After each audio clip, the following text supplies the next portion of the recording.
In the summer of 1984, The Karate Kid debuted in theaters and captured the hearts and imaginations of moviegoers. After several sequels and a questionable reboot, a Dark Horse sequel series premiered on YouTube Red and was a critical success. 2 years later, and the legendary show has taken its rightful place on Netflix and is being experienced by millions. But after 2 drama-filled seasons, with a heart-wrenching season finale, let's talk about how Cobra Kai will end.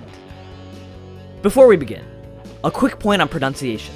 Due to the film being American-made, I'm going to be going with the standard Western pronunciation of Japanese terms, such as karate, as opposed to karate. I'll try to be consistent throughout, but it'll probably come and go. Chapter 1. The Beginnings. The first Karate Kid was an unexpected success. Upon a skeptical viewing, Roger Ebert wrote, "I was completely wrong.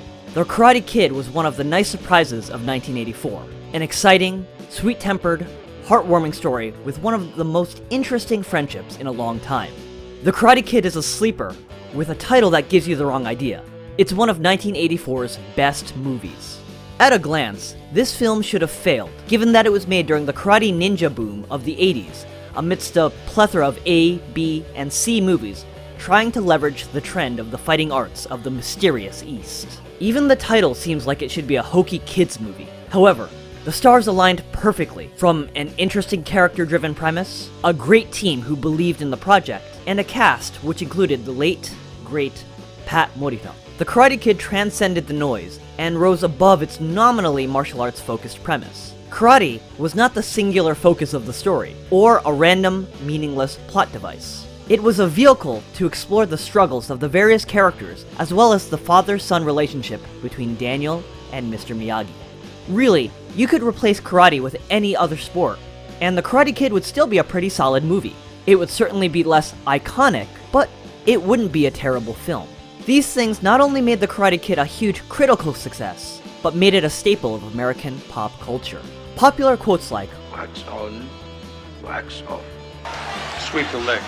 or the classic crane kick are still easily recognizable 34 years later. And of course, one of my closest childhood friends still calls me Daniel-san to this day.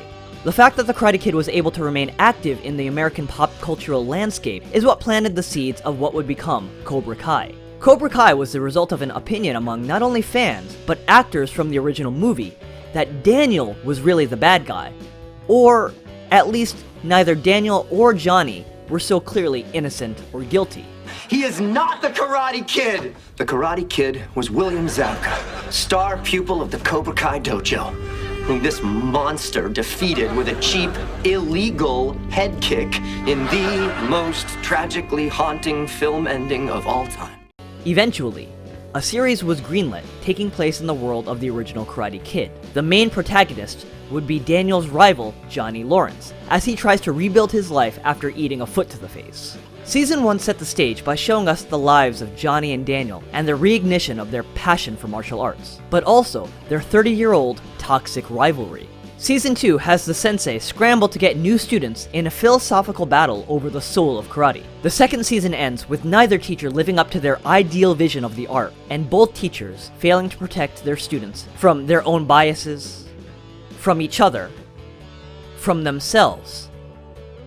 And, in the case of Cobra Kai, the corrupting influence of Kreese as he makes a power play to usurp Johnny's reformed dojo.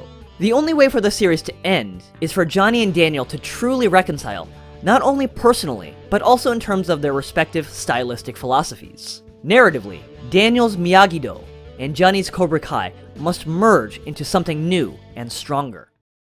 Chapter 2. Cobra Kai never dies. When we first reunite with Johnny Lawrence, his life is at rock bottom. The opening scene shows that he never really got up from the mat after that kick to the face. His identity as a winner and a badass were shattered not only by his defeat in the ring, but by Kreese assaulting him for the loss. He lost his self-confidence, and also the father figure who had helped forge his self-identity. Without a good role model in his life to reassure him that losing isn't the worst thing, and that when knocked down, you have to pick yourself up, Johnny was left rudderless for 30 years. After meeting Miguel, the teen who would become his first student and protege, Johnny starts his journey to rebuild Cobra Kai, as well as learning what it is to be a teacher and mentor. But the scars from Kreese's training were deeply instilled in Johnny, and he never really grew out of the 80s attitudes and behaviors, which would be considered less than acceptable today. Sorry, speak up, Lip. Or is your tongue messed up too? Are you one of those challenged kids? The doctor said I could be on the spectrum. I don't know what that is, but get off it pronto, all right? It's through meeting the bright, kind, and eager Miguel that Johnny begins to reclaim his life and fix the flaws in the Cobra Kai mentality. Johnny was brought up in a time when might made right. Being strong, or as Johnny would put it, being a badass, made you a winner. In the beginning, he is woefully lacking in self-awareness in that he thinks himself a badass, despite him being an abject loser. Finish up and then beat it. Excuse me? This is my mart. You ain't hustling no coin at my mart. I'm not hustling. I'm not homeless. He's a short-tempered drunk, still stuck in the 80s who oozes boomer energy. It's not broken. Have you tried pressing the power button? Yeah, of course, I'm not an idiot.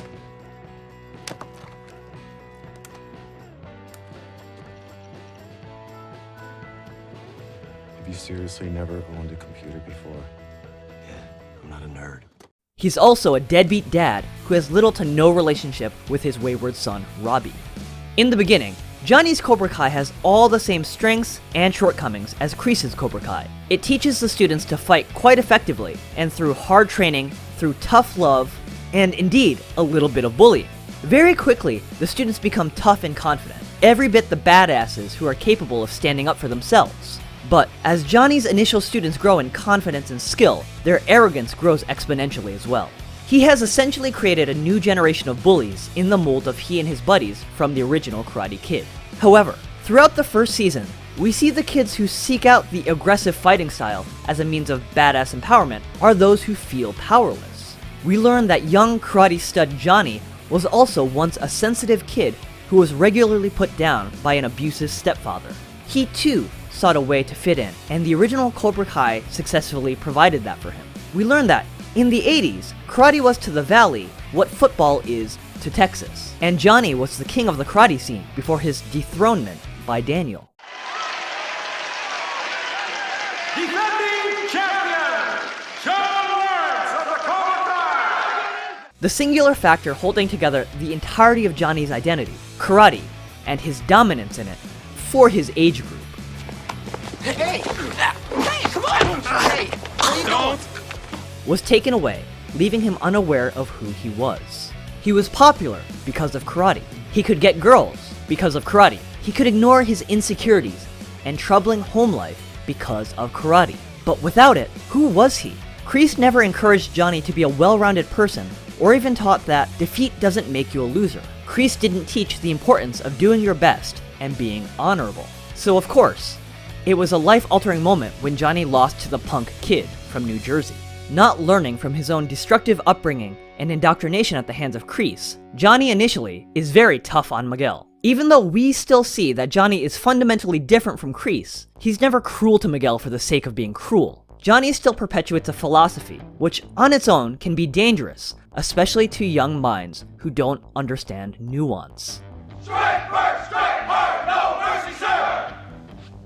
Striking first and striking hard are powerful statements for both combat and life. Be proactive, not reactive, and you gain an advantage. Outside of combat, this could apply to starting a project as soon as possible, getting chores out of the way, staying healthy by preventing bad health rather than fixing it. Striking hard is about no half measures. Make sure you dot every I and cross every T. Make every effort and then some to reach your goals. Go the extra mile. And while Johnny kind of doles out the above points about striking first and striking hard as a confidence-building life philosophy, the unsophisticated 80s relic can only articulate it over and over as being badass. He also glosses over the rather dangerous notion of no mercy, or at least lacks the foresight that arming a bunch of kids with fighting skills, unchecked confidence, without respect for the life and well-being of others can lead to tragedy, which it eventually does. The Season 1 finale is a virtual replay of the end of The Karate Kid, with Cobra Kai and Miyagi-Do facing off in the All-Valley Karate Tournament. Miguel representing Cobra Kai, is angry and cocky with all the strength and skill to back it up. Robbie, representing Miyagi-Do, is injured and his stamina is falling. In the original movie, this is where Daniel used the classic crane kick, a technique so unexpected and powerful that it completely shifted the match in his favor. And in any other show, Cobra Kai's philosophy would be soundly repudiated by another defeat at the hands of the karate style of Mr. Miyagi, thereby showing Johnny the error of his ways and saving the wayward souls of Cobra Kai's disciples. But Cobra Kai didn't do that. Miguel defeats Daniel's student and Johnny's son, Robbie, in the final bout, thereby cementing in the eyes of his students that the deeply flawed system they are being taught is the correct road. They may know on some level that their poor behavior is not right morally, but they don't care because they are so badass that no one would dare stand against them. But unlike Kreese, Johnny is disgusted by the behavior of these monsters he's created and immediately understands and tries to correct his mistakes as a teacher. Did you attack your opponent when his back was turned? Yes, Sensei? Diaz, did you purposely attack your opponent's injury? Yes, Sensei. You think that makes you badass? That means no more cheating. No more fighting dirty. From here on out, those are moves. And you don't want to be do you? No, Sensei! Good. That's why I had you wear your white belts. We're starting over. Chapter 3. Daniel-san, you trust quality, what you know, not quantity.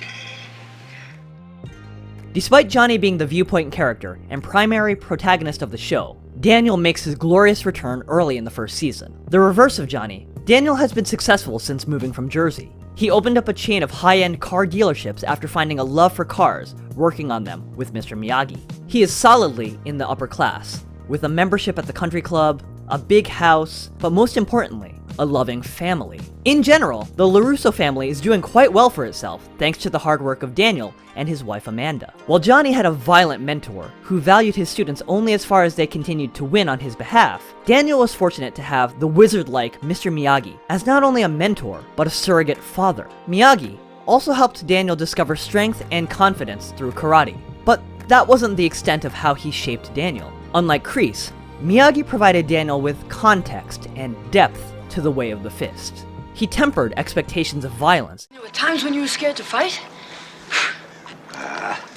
Always scared. Miyagi hate the fighting. Yeah, but you like karate. So? So karate's fighting, you train to fight. That's what you think. No. Then why train? So I won't have to fight. Miyagi have a hope for you. And taught Daniel to control his brash spirit and quick mouth. What? Karate here. Karate here. Karate never here. He also made sure to never glorify fighting, and these were the fundamental differences between Johnny's upbringing and Daniel's. Even if Daniel had lost the final match at the All Valley tournament, it really wouldn't have mattered all that much, because Mr. Miyagi would still have supported Daniel and made sure he knew that sometimes you win and sometimes you lose. But he stood up for himself and fought with honor. Daniel's life path would probably have been relatively unchanged, except for his still bringing up the topic of his victory into conversations, like an old nostalgic high school athlete. Heck, technically speaking, by the final bout in the original movie, Daniel's arc was complete. He had essentially won the respect of the entire community, including Johnny.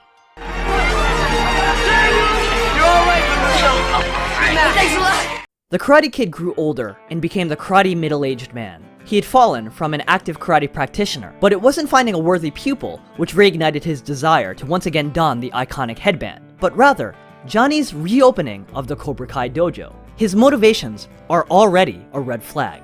Daniel is not Mr. Miyagi. Despite growing older and having heard the wisdom Mr. Miyagi taught him so many years ago, he hasn't completely integrated those lessons into his life. While training Johnny's son Robbie, he spouts off Miyagi-esque aphorisms. Headed home? You wish. Training ain't over yet. You may know the moves, but none of that matters unless you have balance. I balance on my skateboard every day. I didn't mean balance in your body. I mean balance in your life. Look, Robbie, I know it's hard growing up without a dad. Believe me, mine died when I was young, so I know.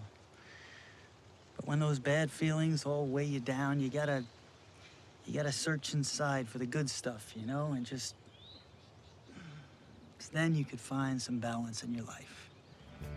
But then, we see him failing to live up to those very lessons of virtue which Mr. Miyagi was trying to imbue. Daniel is certainly not the whiny Jersey kid he was in the 80s. He's a responsible and loving father, as well as a savvy businessman and philanthropist. But he's also proud, arrogant, and still prone to anger. Love the billboard.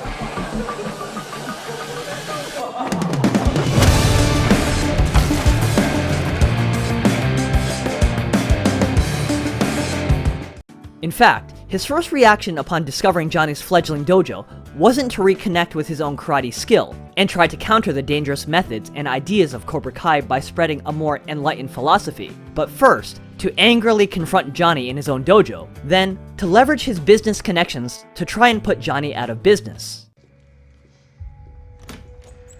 What's going on? So, just checking out the neighborhood. I was actually considering opening up a dealership on this side of town, but now I don't know, man. The rent seems to be going crazy out of control. Frankly, I don't know how you afford it. Small business like yours, more power to you. You know, on second thought, I don't need the paint. I'm sorry. I'll just take the gum here and put that guy's beer on my tab. No. You're gonna love this. I wasn't really gonna buy it. I just wanted to tweak Zarkarian so he would jack up the rent. And it worked, because now Cobra Kai is gonna have to shut down. Can I have yours? It's delicious. It's got this peppery... You're telling me that the whole Zarkarian dinner was just some convoluted plot so you could raise the rent on your childhood karate rival? I think you're oversimplifying things. Well, what about the other stores in the mall? I mean, did you even consider them? However justified he may feel, Daniel, during this point of Season 1, is the antagonist and bully of the show. It's just harder to see because we, the audience, have grown up identifying Daniel as a hero, and therefore are prone to trying to sympathize with him. He's not necessarily cruel, but he is picking on someone who is A, just trying to make a living, and B, becoming a fairly decent and caring teacher. But my Cobra Kai is different. It's a place where kids can come and feel like they belong. Where they won't get picked on just because they're a bunch of losers, because they're unique. I've watched firsthand as my students have gotten stronger, gained confidence, learn how to stand up for themselves. Cobra Kai is making a difference in these kids' lives. And honestly, they're making a difference in mine as well. Thank you. His ruthless personal vendetta to utterly crush this new Cobra Kai, and therefore Johnny, who hasn't done more than drunkenly paint a giant, well, let's just call it a giant pants cobra, on one of Daniel's billboards, is antithetical to everything Mr. Miyagi tried to teach him about being a good person, and is more akin to Cobra Kai's strike first, strike hard, no mercy. As he begins teaching Johnny's estranged son Robbie in what Daniel has dubbed Miyagi-Do karate, we see that Daniel is a kind and understanding teacher. His karate is based on balance and sensitivity, feeling and reading the motions and motives of your opponent to be able to effectively counter or diffuse a situation. But while he can regurgitate the words, he himself has yet to internalize them. This is most clearly demonstrated by this scene. Daniel can tell Robbie about balance, but he hasn't yet achieved it in his own life, and this technique he fails to do has only been achieved by Mr. Miyagi. I almost did it. Almost. What were you doing? One of the last things Mr. Miyagi ever taught me. The most powerful kick in Miyagi-Do karate. How do you do it? I wish I could show you. Only Mr. Miyagi could do it. Which is symbolic of how Daniel still hasn't reached the level of skill, both in karate and as a teacher, that Mr. Miyagi was to him. You see, Daniel didn't have the life experiences of Mr. Miyagi. Miyagi's wisdom did not spring from the ether. He had a life filled with wonder and tragedy. He immigrated to a new country. He experienced love and loss. Daniel lacks the wealth of experience that Miyagi drew upon to develop his wisdom. Despite his life course having been deeply impacted by Miyagi, he can never be Mr. Miyagi. The problems with Daniel's take on Miyagi-Do manifest themselves more in Season 2. His students are just as competent as Cobra Kai. This is seen as early as the Season 1 finale, where Robbie makes it to the finals, and in Season 2, when Sam and Robbie throw down with a gang of Cobra Kai, led by the newly minted alpha bro, Hawk. But just like Cobra Kai, they have behavioral issues. Taking after Daniel, Robbie and Sam can be self-righteous and petty, and proving just how similar Johnny and Daniel are, Daniel also didn't fully instill self-control into his students. How to walk away. This leads to perpetual miscommunications, and eventually, the tragedy at the end of Season 2. Chapter 4. No such thing, bad student, only bad teacher. In both cases, the problem wasn't necessarily the respective viewpoints of the schools, but rather the conduit through which the philosophies were being taught. In short, the teachers. We've seen how in the case of Cobra Kai, even a brutal philosophy can be turned into an effective and even beneficial way of approaching whatever life throws at you, while a very benevolent philosophy can be not completely understood or applied to your everyday life. In Johnny's case, his philosophy was more dangerous by default. By the time he realized it, the damage had been done. Hawk and some of the newer members were all in on their new power trip. While Miguel and Aisha were less mean-spirited, they were still prone to violent outbursts. Johnny's problem lay in his failure to immediately sense the needs of his students and the damage he was doing. He failed to be introspective and correct the faults in the Cobra Kai methodology before it got out of hand. He struck first, but he struck without thinking. For Miyagi-Do, Daniel had the lessons of balance and perseverance, but couldn't model that behavior to his own students because he still hadn't mastered these traits. Daniel's problem was his hypocrisy in espousing a standard he couldn't live up to. He procrastinated and never fully integrated the heart of Miyagi-Do fully into his life. He was also overly passive when it came to recruiting students for Miyagi-Do. He tried to mimic Mr. Miyagi without realizing that his own goals were never Mr. Miyagi's goals. Mr. Miyagi didn't want students. He didn't care if his style of karate was passed on, let alone actively trying to recruit students. Therefore, Daniel trying to mimic his mentor's more passive behavior was the wrong strategy for the game he was playing against Cobra Kai. He should have, in fact, been striking first and striking hard to get his dojo's name and reputation out there. Johnny put in the legwork and along with Miguel, put himself out there. But both teachers, in their quest to gather new students and top the other, ignored the fundamental tenet of imparting self-control and self-discipline. They armed these kids and then set them loose. As Mr. Miyagi wisely noted, teacher say, student do. But what they neglect to say can be just as impactful with devastating consequences. Chapter 5. Daniel-san, lie become truth only if person wanna believe it. While Johnny and Daniel are the main focus of the show, it's still a teen drama with a large cast of young adults and their relationship shenanigans. And in many ways, Johnny and Daniel still act like petulant teens when it comes to dealing with the other. One of the core features of any teen drama is how all the problems the characters find themselves in could be solved if the characters just sat down and heard the other perspective. Instead, Miguel immediately jumps to conclusions about Sam and Robbie causing a fight.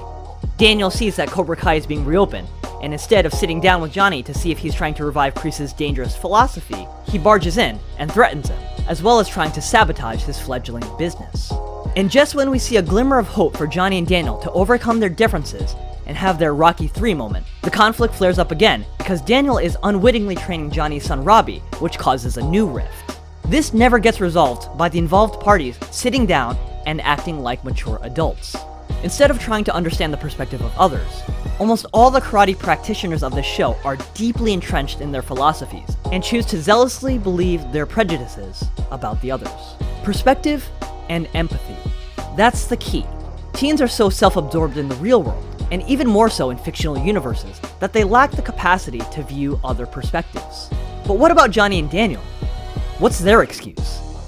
They're both men approaching middle age who still can't act like mature adults when it comes to dealing with each other.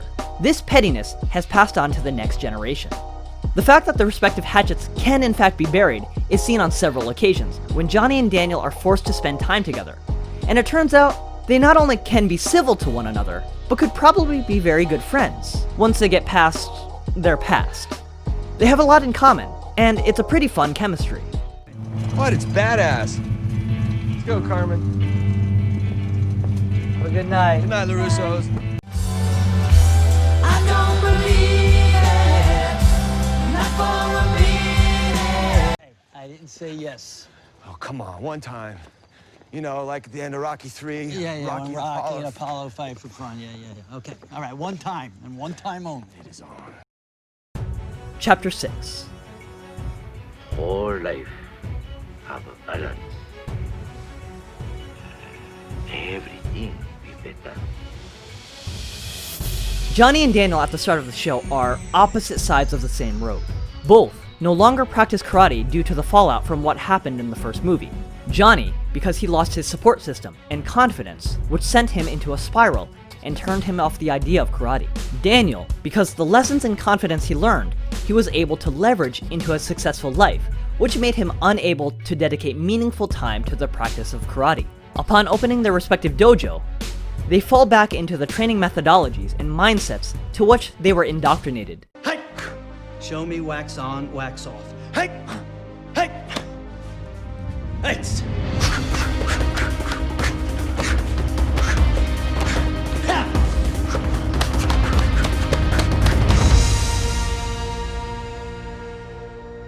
Whoa. Kreese's Cobra Kai and Miyagi's karate were taught by those teachers the way they were designed to be taught. Kreese wanted his karate to be fierce, and that toxic behavior was a feature, not a bug. And Miyagi was clearly a particularly good teacher and mentor. Johnny is not Kreese, which is good, but Daniel is certainly no Mr. Miyagi, which is for the worse. What we have are two teachers who are very different from their own sensei, and they teach imperfect versions of their respective ways of the fist. Johnny, because he is a fundamentally good person who cannot dedicate himself wholly to no mercy, and Daniel, because he lacks the skill to be the kind of teacher Miyagi was to him. The only remaining option, especially in the face of Kreese usurping authority and seducing Cobra Kai's more violent students, is for Johnny and Daniel to finally reconcile their differences and merge their philosophies. Cobra Kai always embodied a brute force karate. It wasn't subtle and relied on raw power to overwhelm the enemy. Miyagi-Do was the champion of balance and sensitivity, trying to understand your partner or enemy. Brute force kept Cobra Kai at the top of the food chain for years, until the adaptability and balance of Miyagi's karate toppled their dominance. Finally united, this new karate under these new teachers would address the weaknesses in the others and overcome the numbers and anger of Kreese's fanatics. This new style will achieve what Miyagi always tried to get Daniel to understand: balance. Miyagi-Do can imbue sensitivity, calmness, and a healthier peace of mind to Johnny and his students, while Cobra Kai can give Daniel and his crew raw physicality and a more proactive attitude. From a practical standpoint, this hybrid will address the holes in its component styles, as taught by Johnny and Daniel, but they also must do it because they have set up a third faction in Kreese, which will likely be formidable as straight fighters, and with both Miguel and Robbie, the respective best fighters from Johnny and Daniel, being unavailable for the time being, this union is likely the only way to defeat Kreese and his crew. Kreese's students were once Johnny's students, and they know the strengths and weaknesses of Johnny's style. And while the students of Miyagi-Do have been proven able to effectively fight against Cobra Kai, even when the odds are against them, Cobra Kai is only going to continue to grow in numbers, while Miyagi-Do has a problem drawing in students due to its less than dynamic nature. Johnny introducing Cobra Kai-esque training methods and techniques can help draw more students to the Miyagi Dojo, and make the inevitable confrontation against Kreese less lopsided. Miyagi-Do's philosophy of sensitivity and balance will help ground the ego and aggression of the Cobra Kai refugees. Narratively, the Union will also truly balance the lives of Johnny and Daniel, who never moved beyond that critical moment in 1984, and allowing them to become unstuck from the 80s, which is a cheeky comment to make from a revival of an 80s franchise. It will allow them to reconnect with a piece of their past, which was so foundational to who they were, but also integrate that in a positive manner into their current life circumstances. Johnny can use it as a successful business venture, which also allows him to be a better father to Robbie. Daniel rediscovering a true respect for the art and not using it as a hokey marketing gimmick, as well as finally calming his wild temperament. both men will be able to work together and overcome their prejudices toward one another, and through their cooperation and willingness to grow and change, finally become worthy role models for their own students. Chapter 7. Wax on, wax off. I was a kid in the late 80s and early 90s, so I grew up watching The Karate Kid, and when Cobra Kai released, I was glued to my screen the entire time. Now that it's taken its rightful place on Netflix, I'm so happy it can have the large audience and widespread critical acclaim it deserves. It also lets me talk about something with more than a handful of people who are watching on YouTube Red. Cobra Kai really did something special. It's a revival series that, yes, capitalized on the current trend of 80s nostalgia, but that nostalgia was integrated seamlessly and tastefully into the show, and it was really well made. Cobra Kai isn't some groundbreaking piece of art. It isn't Game of Thrones Season 1, but it's a heck of a lot better than Game of Thrones Season 8. Cobra Kai was touching, dramatic, exciting, quirky. Hey, Sensei, I need to ask you something. First aid's under the counter. We got a bleeder? No. Well, I mean, yeah, we do. There's a lot of blood, but this is about something else. And fun. Are you losers? No, Sensei! Are you nerds? No, Sensei! Are you sure? No, Sensei! It found a voice and was able to create relatable characters for whom we cared. Sure, we were already connected to Johnny and Daniel, but even the new characters are likable. The teens in particular can be annoying and awkward. I think that's part of the point. Just like Daniel in the first movie, they're still annoying kids. They're still learning to cope with their ever-shifting emotions and lack of self-identity. Karate was a way for each of them to find something important, whether it be self-confidence, the ability to defend themselves, an identity, a friend group, or a way to deal with their fathers. The characters all have a bit of depth to them, and while they slot into certain roles and tropes established from The Karate Kid and other teen dramas, there's always hints at all the teens being multifaceted. This revival remembered and stayed loyal to what made The Karate Kid so good. Karate, and the actual fighting, isn't what's important. What are important are the characters and their inner struggles. Can Johnny pull his life together and learn to be a good teacher, and from his experience as a teacher, become a better father to his son? Can Daniel reconnect with the lessons Mr. Miyagi taught him on more than a superficial level to finally conquer his impulsiveness and temper?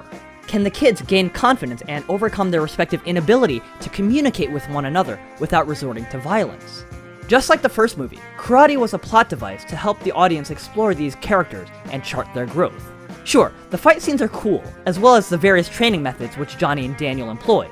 But, I mean, at the end of the day, the martial arts being shown are only questionably karate. There's probably legitimate karate in there, but gussied up to look more, as Johnny put it, badass. As the series progresses, I think it's becoming clear that the only path for meaningful growth for Johnny and Daniel, as well as their students, is for them to put aside their differences and jointly kick Kreese's elderly butt. Hopefully, we'll even have that Rocky 3 moment we were promised back in Season 1. Either way, with these showrunners and the talented writers and cast, I'm sure the journey and ending will be something special. Hey guys, thanks for watching another video. What was your favorite moment from Cobra Kai?